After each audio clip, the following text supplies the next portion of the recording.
Чухал дата, сайн стек хоёр юугаар адилхан бэ? Аль аль нь хаанаас ирсэн, хэрхэн бэлтгэсэн, ямар цаг хугацаа зарцуулснаас чанар амт шим нь хамаарч байдаг.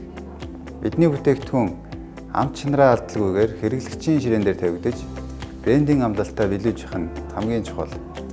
Иймд бид бизнесийн онцлогоос урган гарсан олон асуудлыг шийдэх ёстой.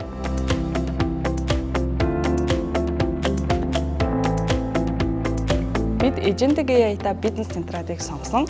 Энэ шийдэл нь манай баг хамтолонд зөвхөн тайлан харах биш, AI-ийн тусламжтайгаар үйлдвэрлэлийн өртөг, борлуулалт, худалдаа авалт зэрэг компани чухал процессыг цаг алдалгүй хянах боломжийг олгож байна. Энэ бол Microsoft-ийн бизнес централ. Процессыг зангидж, ажлын урсгалыг тодорхой болгох ERP систем. Бизнес централын ачаар бид хүн болон эд материалын нөөцийн удирдлагыг цаг алдахгүйгээр оновчтой хийдэг. Өмнө цаасаар явдаг байсан процессыг захианцнаар бидний цаасны хэрэглээ багассан.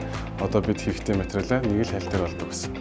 Өмнө бид борлуулалт бүртгэхэд 2-3 нэгтлэн нэг бүрчлэн механик ажиллагаагаар шийддэг байсан. Одоо тэр бүх гар ажиллагааг автоматжуулж хүн болон цагаа хэмж байгаа. Газар тариалан эрхлэх нь амар биш асар өргөн хүрээтэй процесс. Энэ бүгдийг бид төссөн газраасаа нэг л бэлтгэснээс удирддаг. Энэ бол бизнес централ. Бизнес централ бол энгийн нэг систем биш. Agentic AI болон бусад өргөн боломжуудтай хослолсноор үйл ажиллагааг найдвартай болгож, ирээдүйн өсөлтийг дэмжих стратегийн түнш болж байна.